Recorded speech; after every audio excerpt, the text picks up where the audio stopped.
esta materia en el Código del 31, veíamos que había entonces esta intervención legal y que veíamos, ¿no es cierto?, que tenía una serie de efectos, ¿no es cierto?, que tenía una serie de impactos en cómo también se vieran aquí reguladas estas materias. Y en ese sentido, entonces, nosotros decíamos, podemos verlo desde dos puntos de vista, en que esto se hizo, ¿no es cierto?, por esta tradición positivista de querer regular todo en la ley, que todavía, ¿no es cierto?, tenemos hasta el día de hoy, y tuvo como consecuencia que el actor colectivo tuviera este encasillamiento, esta restricción en cuanto a su ámbito de ejercicio, o que efectivamente se hace con esa intención de restringir, de limitar, de contener un poco al actor colectivo y darle el espacio, el justo necesario, podríamos decir, ¿ya? Y acá entonces uno puede hacer el análisis y uno puede opinar, pues, ver qué es lo que cree, para dónde va la cosa acá. Y como dato para también tener en consideración, les comento que esta idea de que el actor colectivo fuera regulado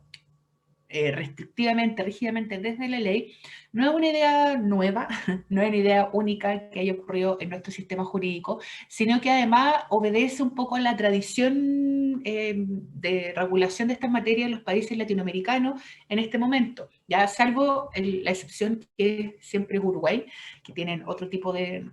regulación y otra forma de ordenar las relaciones de trabajo. Esta figura de que en Chile se regulara el derecho colectivo de manera desde la ley, rigidizándolo desde la ley, no era algo único, no era algo extraño, sino que se insertaba en estos procesos también similares en el resto de los países latinoamericanos. Por lo tanto, no es una idea única que haya aparecido acá. ¿Y cuál es la justificación o cuál es el fundamento que se ha dado para entender por qué se reguló así? Y aquí uno, insisto, puede tener distintas formas de verlo, pero claro, lo que se ha sostenido en general es que hay una intencionalidad de efectivamente restringir o contener el actor colectivo. Pensemos que precisamente las reivindicaciones de trabajadores y lo que hayamos visto en las clases anteriores, que el hecho o lo que había impactado, ¿no es cierto?, en la necesidad de la intervención estatal había sido precisamente, ¿no es cierto?, cuando cambia la figura, era en el momento en el cual las organizaciones de trabajadores empezaban a emerger, empezaban a organizarse, empezaban a presionar y a reivindicar derechos para los trabajadores. Y eso es lo que en el fondo rompe este equilibrio que había antes, ¿no es cierto?, esta posición que había antes, ¿no es cierto?, de esa intervención, de esa organización de trabajadores, donde todas estas relaciones industrializadas estaban rigiendo por la autonomía de la voluntad. Es la organización colectiva la que identifica, la que da fuerza, la que da contenido a esta nueva forma de entender estas relaciones de trabajo, ¿no es cierto?, en este contexto industrializado. Entonces, claro, hay también, ¿no es cierto?, una dirección de qué tanto espacio se le va a dar a la organización de trabajadores, porque ya vimos, ¿no es cierto?, todas las regulaciones que habíamos tenido hasta este momento habían sido producto de las reivindicaciones de trabajadores. Por lo tanto, desde ese sentido uno puede entender o ver la lógica, ¿no es cierto?, detrás de por qué el legislador acá fue tan exhaustivo, podríamos decir, en regular los aspectos del ejercicio del derecho colectivo, de los derechos de libertad sindical, enmarcándolo, ¿no es cierto?, en este espacio determinado, es decir, aquí nomás. Y que obviamente eso también, además de tener una visión política, social, ¿no es cierto?, y por eso hago la referencia que esto no era un caso aislado de nuestro país, sino que también se inserta en el contexto latinoamericano, ¿no es cierto?, que, claro, pensemos principios de siglo, también, ¿no es cierto?, el fortalecimiento de las nuevas democracias, que también habían estado, como en general, ¿no es cierto?, los países latinoamericanos, medias tambaleantes, entonces también se asociaba en cierta forma que este mayor poder que se le pudiera otorgar al actor colectivo podría también en cierta medida desestabilizar el orden político, económico, social, entonces se mantiene restringido. Y además, y acá viene, ¿no es cierto?, lo interesante y lo que vamos a conversar cuando terminemos de ver esta materia, que claro, es algo que se mantiene hasta el día de hoy, ¿ya? Esta intervención legal con el propósito de restringir o contener al actor colectivo y que por lo tanto, ¿no es cierto?, queda siempre en este espacio limitado que le da la ley, ¿ya? Y eso obviamente también nos da de nuevo pista o ¿no es cierto?, ciertas ideas de cómo el legislador en este momento entiende el derecho al trabajo y entiende las relaciones de trabajo, en el sentido, ¿no es cierto?, que efectivamente, como veíamos en materia de derecho individual, era Profe, flexible. ¿Sí? lo que pasa es que hay un compañero tratando de entrar y no puede entrar. Si le puede aceptar a No hay Italo, nadie por en la favor. sala de espera. Ya le voy a decir. No hay nadie en la sala de espera. Que me aparece un color cuando hay gente, pero no hay nadie en la sala de espera ahora. No. Entonces, siguiendo entonces con esta idea, vemos entonces cómo el legislador acá entendía las relaciones colectivas de trabajo y les da este espacio limitado y que por lo tanto, ¿no es cierto?, vemos cómo se estructura, ¿no es cierto?, y cuáles son la idea o las directrices de este modelo de relaciones de trabajo, ¿ya? En la cual, ¿no es cierto?, reconoce el actor colectivo, pero con ciertos derechos, y vemos, ¿no es cierto?, cómo en materia de derecho individual regulaban también, ¿no es cierto?, y que fue a propósito del transcurso del tiempo y de las nuevas reivindicaciones que se fue mejorando la protección de los trabajadores en materia de derecho individual. ¿Cómo avanzó esto en materia de derecho colectivo? Porque pensemos, ¿no es cierto?, que esta es la regulación original, la del Código del 31, y que obviamente, ¿no es cierto?, esto dijimos que dura hasta el 78, 79,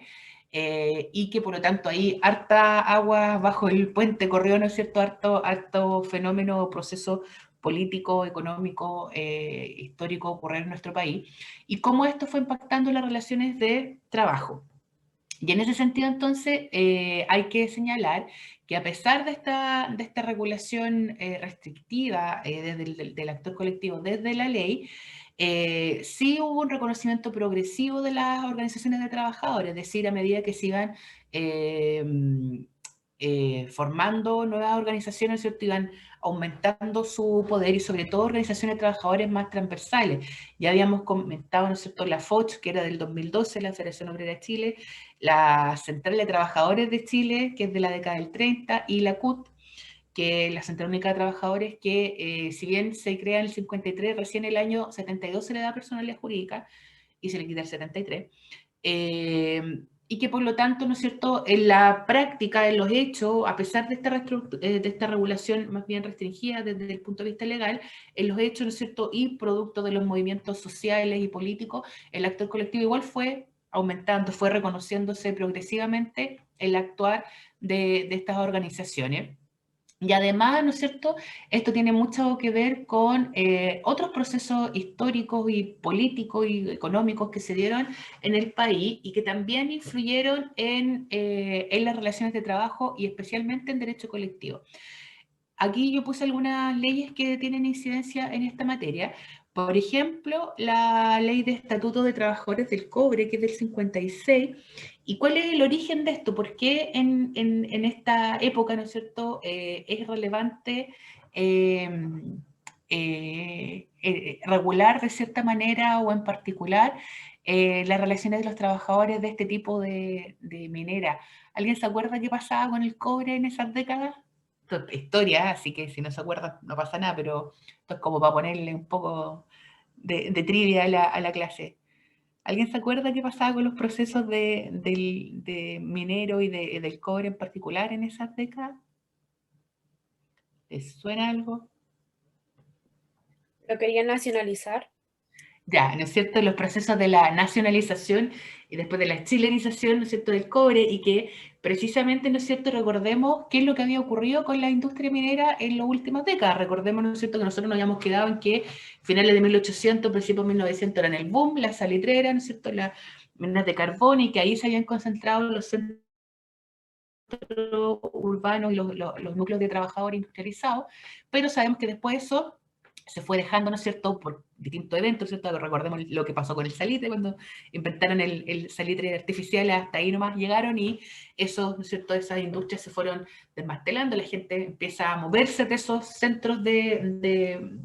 antiguos centros de producción y se empieza a reubicar en distintas zonas del país. Y respecto a la minería, entonces, ahí empieza o con mayor fuerza el tema, ¿no es cierto?, de la extracción del cobre, y que precisamente, ¿no es cierto?, producto de la experiencia que había ocurrido con el tema del salitre, donde la explotación se había dejado sobre todo a empresas o dueños extranjeros acá, ¿no es cierto?, viene esta idea de los procesos de nacionalización del cobre, ¿no es cierto?, entendiendo que era una actividad económica relevante para el país, para la economía del país, y que también entonces ocupaba a un número importante de trabajadores que se fueron, ¿no es cierto?, instalando en la misma lógica cerca de los lugares de extracción de este mineral. ¿Ya? Y que en ese sentido, entonces, dentro de este contexto, que ustedes se fijan,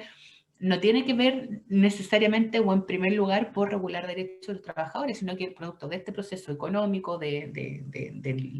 lugar que se le da a la extracción minera del cobre en particular durante esta década, ¿no es cierto?, es necesario regular mejor las relaciones de trabajo de estos trabajadores, ¿no es cierto?, que se insertan en este núcleo de producción económica, ¿ya? Y eso también generó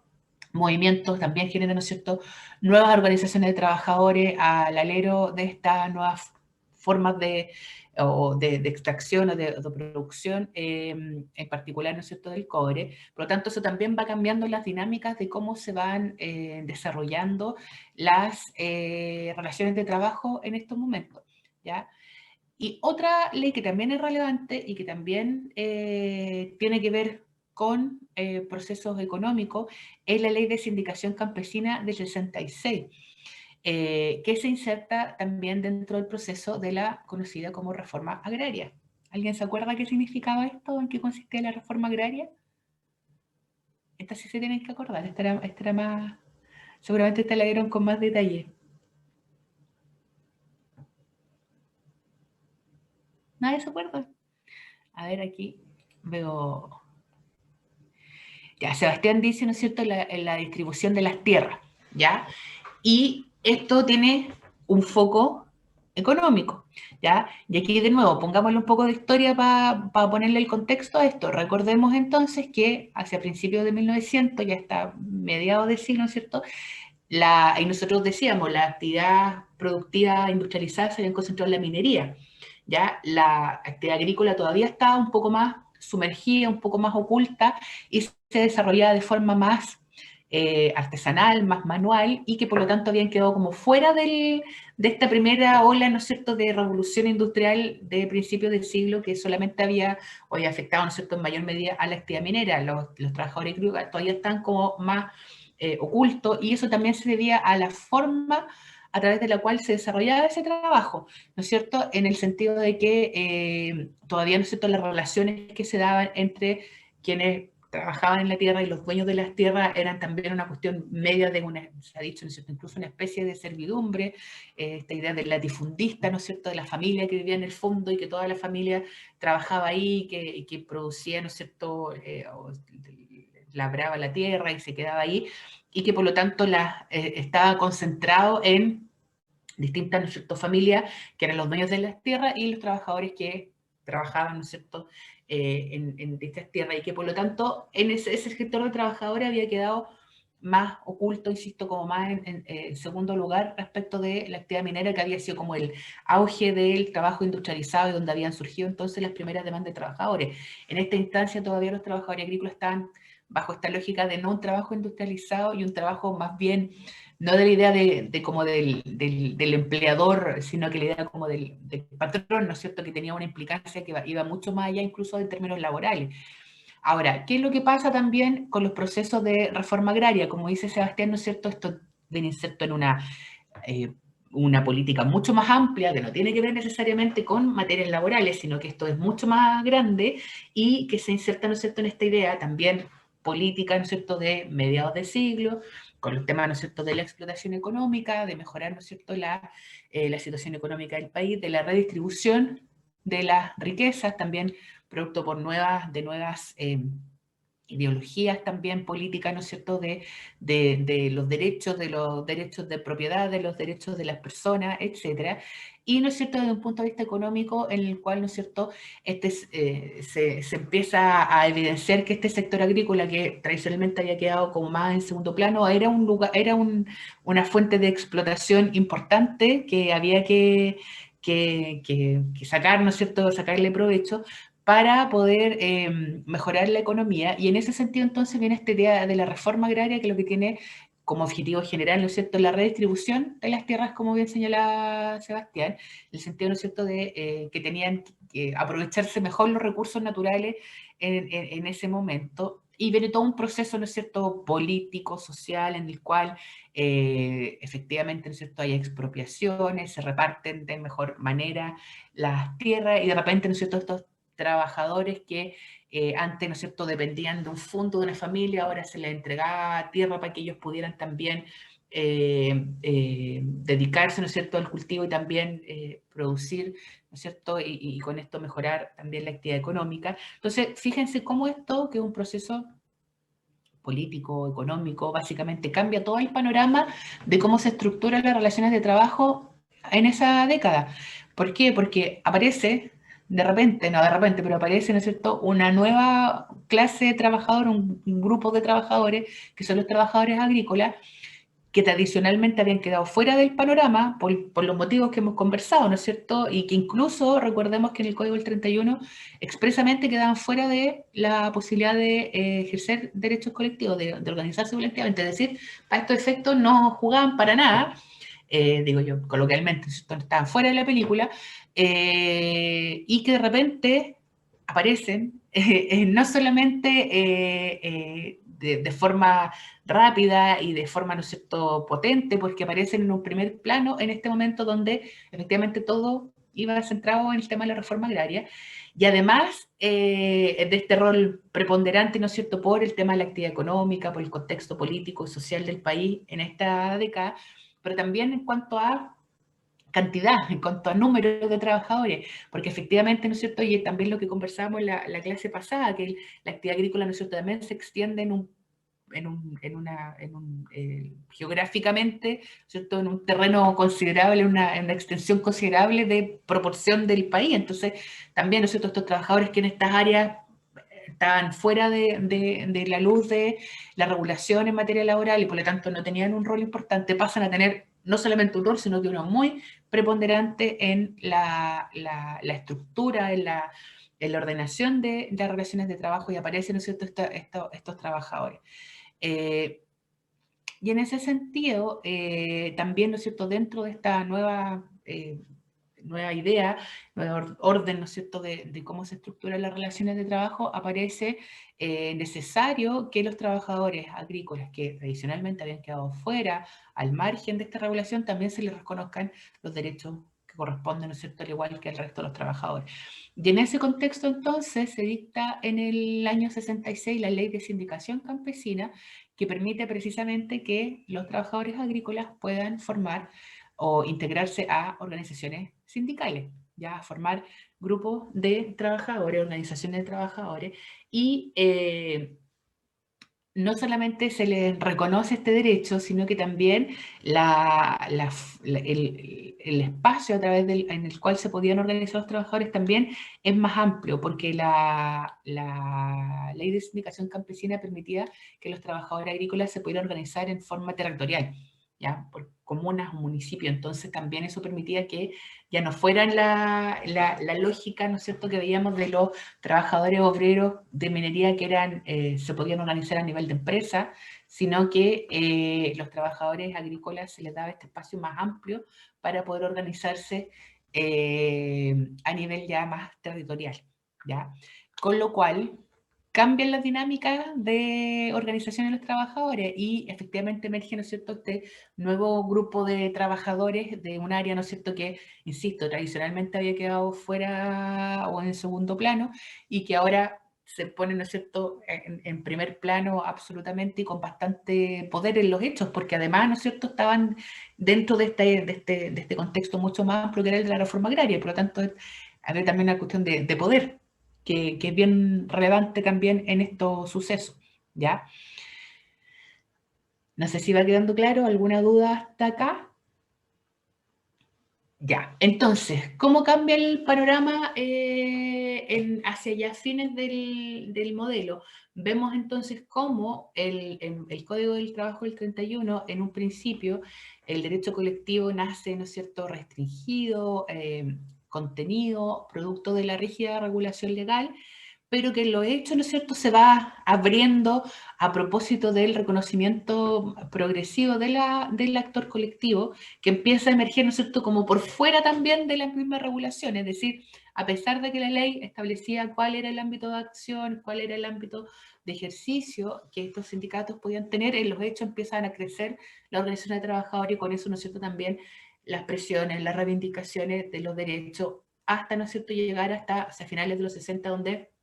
eh, emerge, ¿no es cierto?, este nuevo grupo de trabajadores que también, el nuevo grupo de trabajadores me refiero a nuevo reconocimiento como tal de los trabajadores agrícolas que, como decíamos, habían estado fuera y ahora asumen un papel también mucho más relevante. Y por lo tanto también, ¿no es cierto?, tiene que ver con los sucesos políticos que empiezan a configurarse en nuestro país. Pensemos, ¿no es cierto?, en el 70, el cambio de gobierno, ¿no es cierto?, en el gobierno de Allende, que también, ¿no es cierto?, va con una visión mucho más amplia y diferente de lo que venía el modelo del 31, de lo que son las relaciones de trabajo, del rol de los trabajadores en la sociedad, de la forma de redistribución de poder, de riqueza, de los modelos económicos, de los procesos sociales. Entonces, hay todo un cambio también ahí en la estructura de las relaciones en el país, a propósito del cambio de gobierno, que también le da un rol mucho más preponderante a las organizaciones de trabajadores que, como decíamos ya, en la práctica venían agarrando mucha más fuerza producto de todos estos sucesos, y que por lo tanto, ¿no es cierto?, ya a principios de los 70 los trabajadores organizados colectivamente también estaban bastante vinculados, bastante asociados a los movimientos políticos y sociales que estaban ocurriendo en nuestro país. ¿Ya? Insisto, producto también de este poder que habían obtenido, ¿no es cierto?, por el cambio también de condiciones económicas y de la estructura de los medios de producción en que se habían enfocado en las últimas décadas también en nuestro país. ¿Qué pasa después? Sabemos, ¿no es cierto?, que luego viene el golpe militar en el 73 y cambia, ¿no es cierto?, también la forma de entender los derechos de los trabajadores en particular, ¿no es cierto? Sabemos que cambian muchas otras cosas, pero acá nos vamos a enfocar en materia de derecho del trabajo. Y cambia, ¿no es cierto?, entonces la concepción de cuáles son los derechos o el reconocimiento de derechos que tienen que tener los trabajadores, las organizaciones, y cuáles son los roles de poder que tienen que jugar los trabajadores con los dueños de los medios de producción. Y en ese sentido, entonces, a partir del 73 y hasta la implementación del plan laboral, que como ya habíamos dicho, en materia individual comienza el 78 y el 79 en materia de derecho colectivo, podemos ubicar un periodo que vamos a denominar como un periodo de emergencia, que es como un periodo intermedio desde el golpe militar hasta la implementación del plan laboral, en el cual entonces, si bien no hay un nuevo modelo de relaciones de trabajo todavía, porque eso viene con el plan laboral de Piñera que se implementa después, pero sí, ¿no es cierto?, en este contexto se dictan o se regulan de otra manera nuevas, de manera distinta, instituciones, ¿no es cierto?, que venían siendo reguladas de una forma antes del golpe y que obviamente no van con el contexto actual, ¿no es cierto?, que se impone en este periodo, ¿ya? Y sobre todo, ¿no es cierto?, a propósito del aumento del rol preponderante que habían tenido las organizaciones de trabajadores, que insisto, ¿no es cierto?, producto de este nuevo rol, habían también asumido una posición de poder en y políticos que tenía el país a principios de los 70, entonces ya con el golpe una de las primeras orientaciones en esta materia es la prohibición de toda actividad sindical. ¿Ya? Y acá recordemos que efectivamente, ¿no es cierto?, había bastante vinculación política entre, ¿no es cierto?, los actores de la organización de trabajadores, ¿no es cierto?, con el mundo político, y que por lo tanto, ¿no es cierto?, aquí hay una contraposición de interés y de ideología, de cómo lo queramos llamar, y que por lo tanto, ¿no es cierto?, dentro de este periodo de emergencia, que son, ¿no es cierto?, las que inmediatamente se hace después del golpe, es prohibir la actividad sindical, ¿no es cierto?, también como entendido, ¿no es cierto?, como para aplacar también el poder político y social que tenían este tipo de organizaciones en ese momento, ¿ya? ¿Cómo se hace eso? ¿Cómo se logra o cómo se propone lograr esta prohibición o eliminación o restricción de la actividad sindical? Bueno, acá, ¿no es cierto?, en este gobierno se utilizan dos fórmulas, una que son las vías de hecho,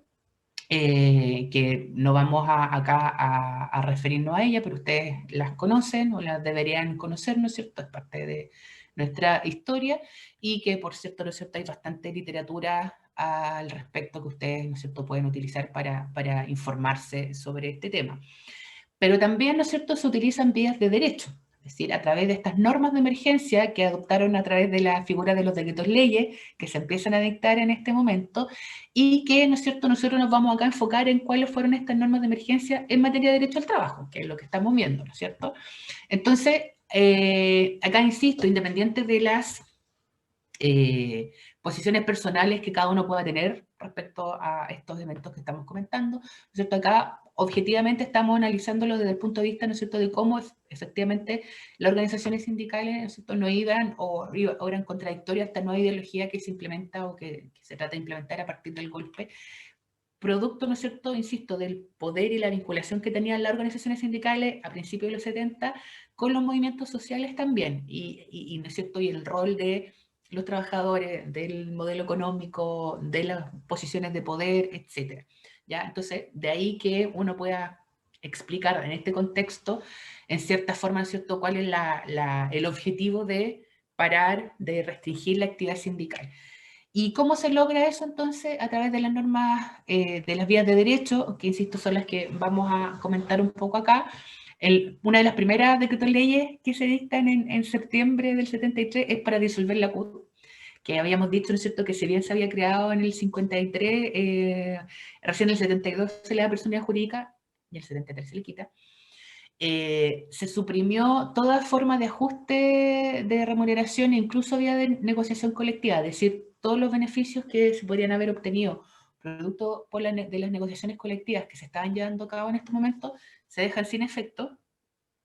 Y sobre todo, ¿no es cierto?, y acá una de las normas más relevantes que tuvo mayor impacto en las relaciones de trabajo y también en general, ¿no es cierto?, en la situación del país, fue la prohibición de elección de nuevos dirigentes sindicales. Y acá, ¿no es cierto?, esto también tiene una explicación concreta de por qué, ¿no es cierto?, se hace esto. Y acá, ¿no es cierto?, de nuevo, vincular la idea de que las organizaciones de trabajadores, los dirigentes sindicales, estaban también, ¿no es cierto?, vinculados a actividades políticos, partidistas, sociales, entonces estaban identificados como también desde el punto de vista sindical, pero también político. Y claro, sabemos también, ¿no es cierto?, que muchos de los trabajadores o de las personas en general que fueron asesinadas y desaparecidas durante esta época tenían vinculaciones sindicales y que por lo tanto, ¿no es cierto?, organizaciones sindicales que quedaron, desaparecieron también, se desmembraron también, producto, ¿no es cierto?, de que sus dirigentes ya no estaban, y se prohíbe que se vuelvan a realizar nuevas elecciones. ¿Ya? Por lo tanto, ahí quedan, ¿no es cierto?, completamente desarticuladas las organizaciones de trabajadores que habían sido tan fuertes en el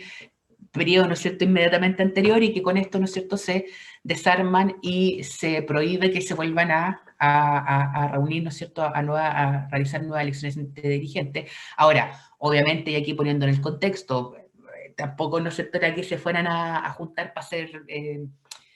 votaciones, estamos entendiendo, ¿cierto?, el contexto de que estamos en este momento, y también, ¿no es cierto?, se limitan todas las asambleas sindicales solamente a reuniones informativas, de nuevo, ¿no es cierto?, claramente los trabajadores, ¿no es cierto?, estaban también en esta época escondidos, corrían peligro, ¿no es cierto?, tampoco se iban a reunir a hacer reuniones sindicales, y además que previamente tenían que informar a Carabineros, es decir, Carabineros nos vamos a juntar para hacer una reunión sindical. Claramente, ¿no es cierto?, no tenía mucho sentido, ¿ya? Y con esto entonces, con estas normas que se dictan en el periodo de emergencia, lo que se hace es paralizar y neutralizar y desarmar finalmente al actor colectivo que, insisto, mirándonos en el contexto, habían tenido cierto, o habían alcanzado bastante poder en el periodo anterior, y sí había una vinculación política, y aquí, insisto, independientemente de cómo uno mire de qué es lo que, cómo uno observe, ¿no es cierto?, estos sucesos, aquí ese es un hecho objetivo, efectivamente, ¿no es cierto?, los dirigentes sindicales, en general, las organizaciones sindicales, tenían mucha vinculación con actividades políticas y sociales que se estaban desarrollando en el país en ese momento. Esto entonces, como normas de emergencia, son las que se dictan en un primer momento y que sirven para también preparar lo que viene después, ya en el nuevo modelo de relaciones de trabajo y en particular en materia de derecho colectivo, que es lo que viene con el plan laboral que decíamos, ¿no es cierto?, que era de José Piñera y que en materia de derecho colectivo empieza el 79 y por lo tanto recién ahí se elimina el código del 31. Lo que tenemos en esta época de emergencia es código del 31 con estas modificaciones de emergencia. ¿Ya? Como con estos parches así de urgencia en este periodo hasta que es cambiado completamente por el código o sea, por el plan laboral. Por eso es que en estricto rigor, desde el punto de vista jurídico, en esta época todavía está vigente el código, todavía no se ha derogado completamente, pero sí, ¿no es cierto?, se han implementado estas nuevas normas en materia de derecho sindical. ¿Y qué pasa? No sé si hay alguna pregunta respecto a esto, ¿va quedando claro? Ya. ¿Y qué pasa en materia de derecho individual? También, ¿no es cierto?, en el mismo periodo de emergencia, ¿no es cierto?, hasta la implementación del plan laboral, que en materia de derecho individual es del año 78, con el decreto ley 2200. ¿Qué pasa entonces? ¿En qué se enfocan las causales, perdón, en materia de derecho individual durante este periodo de emergencia? También, ¿no es cierto?, recordemos que acá la motivación general de estos periodos de emergencia es neutralizar la actividad sindical y la actividad de los trabajadores, ¿ya? Y en ese contexto, entonces, en materia de derecho individual, se incorporan nuevas causales de terminación del contrato de trabajo, que recordemos, ¿no es cierto?, que era un sistema causado, pero dentro de las causales se incorporan nuevas causas que tenían que ver precisamente con participación en actividades sindicales, ¿ya? Y por eso es que dice ahí, ¿no es cierto?, con hechos ajenos a la relación laboral, es decir, más allá de si el trabajador cumplió o no cumplió con su trabajo, era si había participado o no en actividades sindicales o político-partidistas, y además eran con efecto retroactivo, es decir, si de un periodo hacia atrás habían participado en alguna de esas actividades, podían ser despedidos válidamente por el empleador en este periodo de emergencia, ¿ya? Lo que de nuevo, ¿no es cierto?, tiene su explicación o su fundamento por esta idea de neutralizar y de desarmar al actor colectivo. Además, también durante este periodo de emergencia, hay otras normas que afectan el derecho individual. Por ejemplo, que se cambie la integración de los tribunales laborales especiales. Recordemos que la judicatura laboral se había incorporado con la ley social del 24, donde se habían creado los tribunales laborales de conciliación y arbitraje también, y que por lo tanto eran tribunales colegiados. Y durante este periodo también se les cambia la integración a esos tribunales y pasando a estar formados ahora por miembros de las Fuerzas Armadas, ¿ya? Con lo cual obviamente también cambia el efecto de la imparcialidad que tienen que tener los tribunales. Ya, no es necesario entrar a explicar más detalles por eso, yo creo que eso se entiende el efecto. Y otra materia que también es modificada durante este periodo de emergencia y que creo que igual es interesante señalar, porque además es una norma que se mantiene hasta el día de hoy, tiene que ver con la activación del comercio, ¿no es cierto?, en esta nueva mentalidad, ¿no es cierto?, ideología que se impone en el país en este momento, del cambio también del sistema económico y como una forma de reactivar la economía del país, es que se toma la decisión de que el comercio tiene que estar abierto los días domingos también. Y para que el comercio esté abierto los días domingos, los trabajadores tienen que prestar servicio los días domingos para poder funcionar en esos establecimientos de comercio. ¿Por qué lo menciono? Porque usted a lo mejor puede pensar así como, bueno, sí, pero eso siempre ha sido así. La respuesta es, no, no siempre ha sido así. Esto es de esta época, que se mantiene hasta el día de hoy, por lo tanto, todos ustedes, ¿no es cierto?, y me incluyo, ¿no es cierto?, uno cuando de chico tiene la idea de que efectivamente el domingo siempre está abierto el comercio, porque así es, pero eso viene de acá como una idea, ¿no es cierto?, de reactivar la economía, y que es algo también muy particular de nosotros. Ya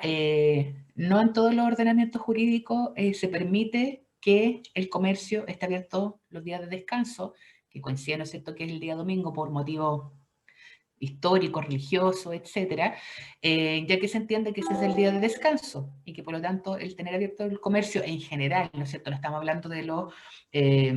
locales, ¿no es cierto?, de recreación o, no sé, estoy pensando en un cine o en un restaurante o cuestiones esenciales, sino que el comercio, el mall, el retail, Y ese tipo de actividades, en general, en los distintos ordenamientos jurídicos, no funcionan el día de descanso. En nuestro país sí, porque se establece que los trabajadores del comercio están exceptuados del descanso dominical, que lo vamos a ver después porque, como les decía, eso también se mantiene hasta el día de hoy, con alguna regulación, algunas restricciones en todo caso. Y esto entonces significa que para activar, insisto, la economía en este momento, se mantiene esta idea de que los trabajadores del comercio no descansan los domingos, sino que descansan otro día de la semana. ¿Ya? Y por lo tanto, el comercio está abierto los domingos y es algo que permanece hasta el día de hoy y por eso se los quería comentar, porque además, y esta es una opinión muy personal mía, que no tienen por qué compartirla, por supuesto, pero que también tiene que ver con una cuestión muy psicológica o muy cultural que tenemos nosotros y nuestra relación con esta idea del comercio y del cierre del comercio. Y no sé qué opinan ustedes, pero incluso en estos momentos, ¿no es cierto?, de pandemia, cuando está la escoba en todas partes y dentro de las discusiones de cosas tan importantes que se han hablado estos días, uno de los temas ha sido, ¿no es cierto?, que precisamente cuando se establecieron las actividades esenciales, qué sé yo, ya estaba todo cerrado, pero los centros comerciales seguían funcionando. ¿No es cierto? ¿Se acuerdan que esta discusión se ha dado harto en este contexto? Y creo yo, por eso le digo, no tienen por qué estar de acuerdo, pero está muy asociado con esta idea que como de idiosincrasia de que puede no funcionar nada, pero que mientras el mall esté funcionando, como que hay cierta normalidad y claramente, ¿no es cierto?, se tiene una concepción económica, estamos de acuerdo yo creo en eso, ¿no es cierto?, en que efectivamente se privilegia la actividad económica y la actividad de las empresas que se dedican a esto, más que los derechos de los trabajadores o las condiciones de seguridad de los trabajadores incluso. Pero además tiene que ver, insisto, con una cuestión muy cultural de nosotros en general como sociedad que creo yo que algo nos pasa cuando sabemos que el centro comercial está cerrado y que incluso antes ya, poniéndonos en el contexto previo a la pandemia, no sé si se acuerdan, pero así, previo a la pandemia, se acuerdan en aquella época, pero que incluso pasaba, ¿no es cierto?, cuando, para los feriados renunciables, que no sé si se acuerdan, ¿no es cierto?, no sé, año 2019, cuando decían, no sé, el 1 de mayo es feriado renunciable, y eso significa que el supermercado está cerrado, y como que generaba un estado de pánico general, y la gente iba el 30 de abril, ¿cierto?, al supermercado y llenaba las cosas, y como que, porque no voy a poder comprar pan al otro día, como que genera un estado de incertidumbre el hecho de que el comercio estuviera cerrado. Y creo yo, y por eso digo, mi opinión muy personal, que es porque también culturalmente nos hemos acostumbrado a esta idea de que puede pasar todo, pero el domingo uno sabe que está funcionando esto. Y que viene de esta época y tiene una función netamente económica. Y si uno lo racionaliza, y además lo compara, ¿no es cierto?, con otro ordenamiento jurídico donde no está permitido y que efectivamente el domingo uno no puede ir a comprar en otros países, ¿cierto?, ciertas cuestiones que acá están todos, ¿no es cierto?, funcionando, y que estamos, insisto, muy acostumbrados a eso y que tiene que ver también cómo funciona nuestro modelo económico y uno puede sacar un montón de conclusiones de eso. Pero esa idea viene de acá, ¿ya? Y que para los que a lo mejor a alguno de ustedes le ha tocado trabajar en retail y todo, y saben, ¿no es cierto?, lo complicado que es este tema, ¿no es cierto?, de que los días domingos también se tenga que trabajar, sin perjuicio que hoy día, insisto, hay otras regulaciones, hoy día se establecen ciertos derechos, hay más fiscalización, etcétera, pero esta idea de que todo el comercio tiene que estar abierto de par en par un día domingo, y que eso significa, por cierto, que los trabajadores tienen que prestar servicio esos días en vez de estar disfrutando del descanso con su familia o hacer las actividades que estimen convenientes, tienen que estar prestando servicio, ¿ya? Y eso viene de acá, ¿ya? Y que se ha mantenido hasta esta época, incluso en época de pandemia, que como veíamos, ¿no es cierto? Y no sé si les pasa, a mí me causa mucha, no sé, me encuentro que es muy curioso este tema, porque incluso ahora por la pandemia, una de las discusiones era, claro, están cerrados los colegios, pero están abiertos los malls. No sé si han escuchado, ¿no es cierto?, esa discusión, no sé qué opinan, o no sé si sabían esto, o si están de acuerdo o no están de acuerdo, ¿qué les parece esto? Profe, Adelante, sí, dale. o sea, yo creo que en realidad al principio de lo que empezó a hablar usted es súper cierto, pero es porque también está, o sea, están abiertos los comercios el fin de semana porque en la semana nadie puede ir a comprar, porque nadie puede ir al supermercado, porque las personas trabajan de 8 a 8 o trabajan de mucho más tiempo, mucho más horas. Entonces, claro, al final, como pasaba antes de que estaba todo cerrado, pero los malls siguen abiertos porque al final el mall son empresas grandes, son dueños multimillonarios que no les conviene cerrar sus cosas, entonces al final, claro, después siempre se forma como ese colapso cuando algo va a estar cerrado porque la gente no tiene tiempo para ir a comprar, o sea, no, de verdad es como, ahora ya yo lo pienso y claro, llega sinceramente como a dar pena que tengan que, no sé, por ejemplo, el fin de semana, el persa que está donde mi abuela, claro, o sea, está todo cerrado y por ejemplo el otro día que nunca se puede en la semana, rara vez se puede en la semana. Y fui un día viernes a dejarle unas cosas y claro, cuando me venía de vuelta estaba todo el persa puesto porque el día sábado iba a haber cuarentena, entonces ya nadie iba a poder trabajar. Entonces creo que, bueno, el gobierno y el sistema y todo está súper cegado y no entiende en realidad lo que pasa como sociedad y cómo está puesto el mismo comercio, porque claro, después cuando dijeron que no, que las ferias eran delivery, o sea, no, No. no, es súper, no, o sea, no viven acá, ellos no saben que aún hay personas que no tienen teléfono, que no tienen internet, o sea, yo no puedo pedirle a mi abuela que vaya y pida por delivery, no es, de verdad, incluso hay muchas personas que aún no saben leer, aún no saben escribir, que obviamente, o algunos son mayores, otros no, entonces es como pedirles como que a todos se inserten en un sistema que ellos creen que todo el mundo tiene, o sea, no, es como decirle de verdad, como, no, o sea, adáptate a esto porque yo lo tengo y porque si yo lo tengo, porque claramente todo el mundo debe tenerlo. Y no es así, pues entonces, claro, hay prioridad. Para ellos la prioridad siempre va a ser como la economía, por así decirlo, pero una economía de elite porque al final a ellos les da lo mismo la feria, a ellos les da lo mismo los comercios pequeños, a ellos les importa los malls y les importa todo lo que abarca mucho dinero en realidad. Sí, yo estoy de acuerdo contigo y ahí también yo creo, Marión, que hay una cuestión que es súper interesante que tú señalas, dice, claro, la gente no tiene tiempo durante la semana, pero eso también es parte, bueno, obviamente estamos conversando, ¿no es cierto? Y no tenemos la solución acá, pero eso también es parte de cómo está estructurado nuestro sistema de relaciones de trabajo hoy día, donde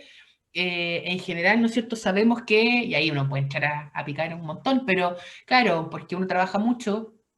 trabajamos, ¿no es cierto?, más horas o muchas horas. Tenemos también el tema de las distancias, de los medios de locomoción, que, ¿no es cierto?, uno se demora un par de horas de repente en llegar a la casa, entonces, claro, en la semana claramente no voy a poder hacer nada más y la opción que tengo es hacer el fin de semana. Pero insisto, esto es todo parte como, son todas partes de un todo que tiene que ver cómo se organiza las relaciones de trabajo y su vinculación con el sistema económico en nuestro país y que de las bases de esa idea que tenemos hoy día vienen de acá. Ahora, yo también estoy de acuerdo en lo que dices tú, ¿no es cierto? Sobre todo ahora a propósito de la pandemia, que claro, y uno entiende que no es lo mismo que está abierta la feria el domingo que está abierto el mall. Y que también, ¿no es cierto?, una de las grandes críticas que se hacía cuando partió la pandemia, ¿no es cierto?, que decían, no, las tiendas, ¿no es cierto?, servicios esenciales, y así como, ya, ok, de verdad tienen que estar abiertas todas las cadenas de tiendas, ¿no es cierto?, de los malls, si a los malls no les pasa nada, o sea, si cierran un día, 2 días, pierden plata seguro, pero comparado, ¿no es cierto?, con otro tipo de comercio, otro tipo de actividades, es nada por la cantidad de plata que tienen, y eso es cierto. Entonces, de nuevo, tiene que ver mucho con cómo está estructurado nuestro sistema de relaciones de trabajo y su vinculación con el sistema económico que tenemos hoy día. Y que claramente en tiempos como este, que estamos, ¿no es cierto?, con esta pandemia, con esta crisis y todo, evidencia mucho más, deja mucho más claro, mucho más patente todas estas falencias que siempre hayan estado, pero que pasaban más desapercibidas o estaban como más asumidas y ahora, ¿no es cierto?, se hacen mucho más patentes porque vemos cómo afecta directamente a un montón de personas. Entonces, es complicado, no es un tema Profe, fácil. ¿Sí? respecto de lo que dice la compañera, yo le encuentro razón, principalmente porque existe un desconocimiento de la realidad social, o sea, los estándares sociales y las clases sociales, aunque tenga que de repente hablar de lucha social o de lucha de clases, existe y es algo que perdura en nuestra realidad y en la realidad latinoamericana por sobre todo, y que finalmente nos hace que una persona que se supone que nos debiese representar no conoce cuál es la realidad de casi el 70% de la población. Entonces, cuando mencionaban y decían cosas de que hoy no sabía que había tanta gente pobre, o no sabía que un kilo de pan costaba tan caro, o que este mismo sistema de conectividad hay personas que no lo tienen, o sea, a mí me parece que es como si estuviéramos en dos Chiles completamente distintos. Y eso de que el comercio y que se potencie, claro, la economía, finalmente es una potencia, es una potencia que, disfrazada, porque siempre son las grandes empresas y las multinacionales las que continúan con un ritmo súper normal, mientras que son las pymes o personas que trabajan de forma autogestionada, independientes, las que no pueden continuar con eso, y son a las que principalmente se les multa, se les pasa, en el fondo, que no pueden continuar con su trabajo, y la verdad es que a mí eso me entristece mucho, y de repente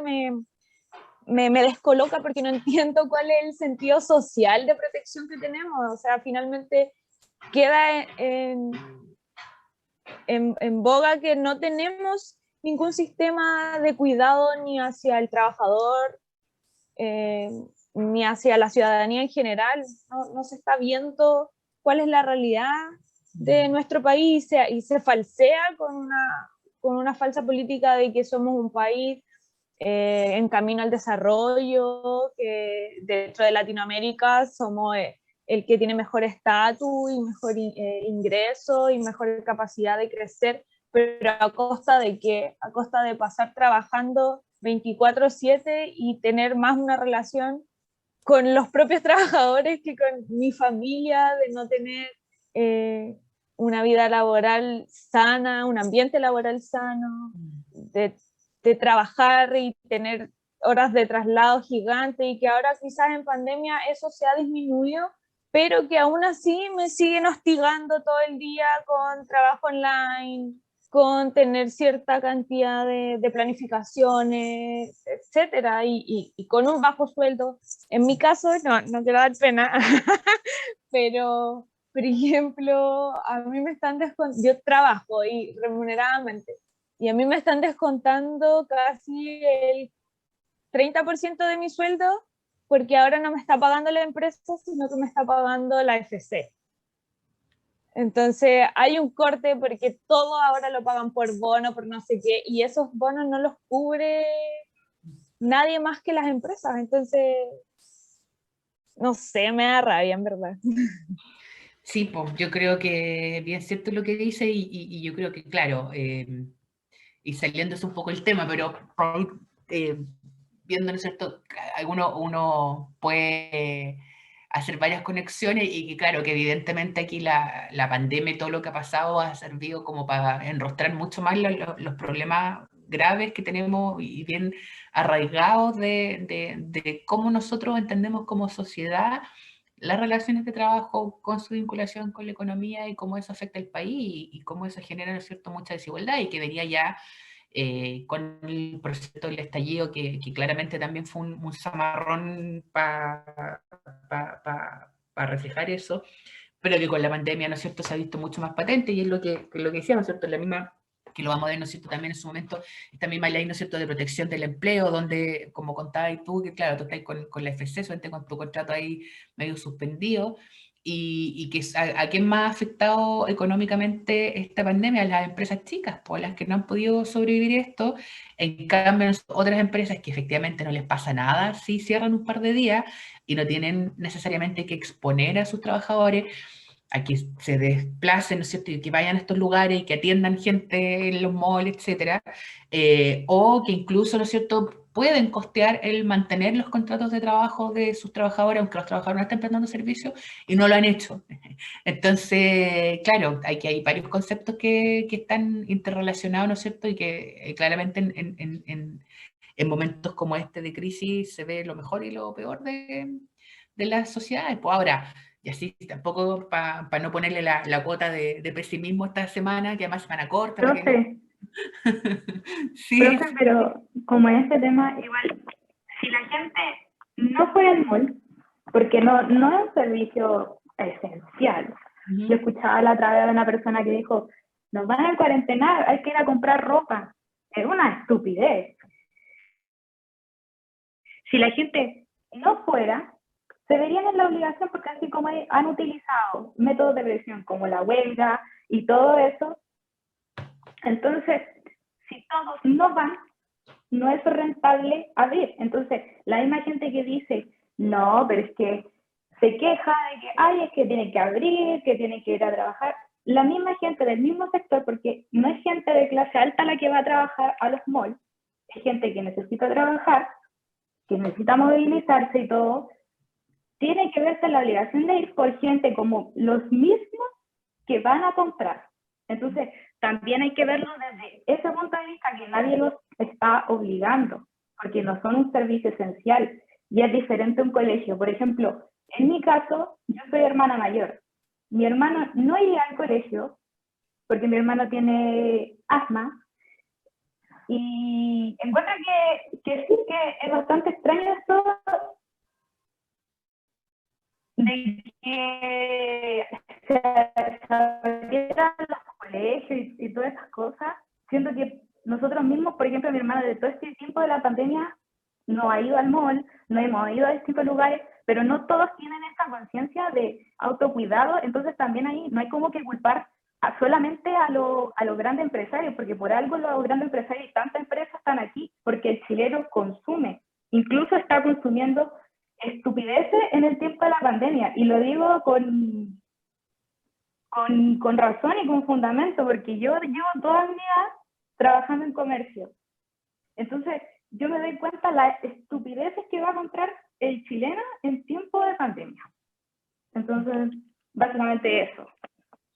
Es una culpa de la gran mayoría que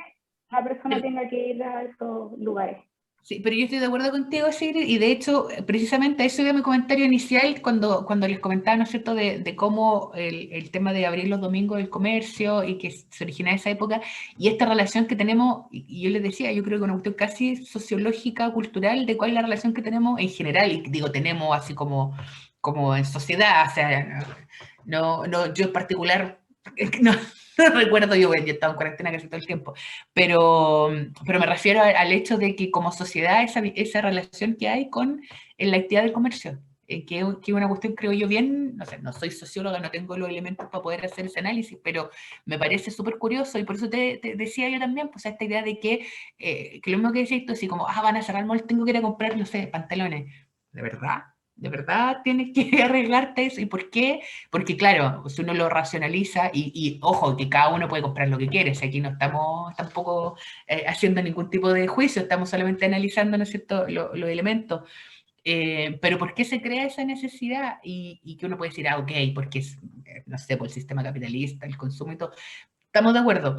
Pero sí en nuestro país esa vinculación que hay con esta idea del comercio y el no poder ir al comercio cuando sea necesario. Y yo solamente pongo un ejemplo, o sea, recuerden cuando el mall efectivamente había estado cerrado y no sé, pues las noticias abrieron el Costanera. Y la gente hacía filas para entrar al Costanera, que probablemente mucha gente a lo mejor iba a comprar cosas que necesitaba, y que claro, y ahí también viene el otro tema, que también se puede ir por esa rama, ¿no es cierto? Que claro, que la gente, ¿por qué va a los grandes comercios? Porque ahí, ¿no es cierto?, puede comprar a crédito, te podía endeudar, podéis comprar cosas, ¿no es cierto?, que a lo mejor en otras tiendas no vas a tener las mismas facilidades, por lo tanto no vas a consumir ahí. Y probablemente mucha esa gente necesitaba comprar cosas, no lo sé. Pero también, ¿no es cierto?, está esa idea de que hay que ir al comercio, pase lo que pase. Por eso le digo, a mí me causa curiosidad No voy a decir aquí tampoco, ay, nunca fue un buen domingo, no, sí, pero sí, en bien particular de como la relación que tenemos como sociedad con el tema de comercio, y que claramente, insisto, o sea, ahora con la pandemia y todo se ve mucho más, todo transparente y todo mucho más fuerte, ¿no es cierto?, lo que está pasando, y que además, por eso le decía, digo, no para irnos con la nota pesimista, pero claro, que no sabemos todavía cuál va a ser el real impacto que esto va a tener a mediano y a largo plazo todavía. Así que así es la cosa, para que vean ustedes la importancia que tiene y la relevancia que tiene las relaciones de trabajo y el derecho al trabajo en también cómo se desenvuelve nuestra sociedad. Así que eso, hoy día, ya no, nos pasamos un poquito de la hora, voy a cortar acá para que no quede tan largo el video. Nada, pues nos vemos entonces el jueves, ahí terminamos con la evolución, vamos a ir con la misma PPT, así que estamos con los mismos materiales, ¿ya? Eso, ánimo, nos vemos el jueves, acuérdense que es semana corta, así que vamos que se puede. Cuídense, que estén muy bien, chao, chao. Chao, Chao, profe. chao, Chao, gracias. profe, gracias. Chao. Chao, profe. Chao, profe. Chao, chao. Chao.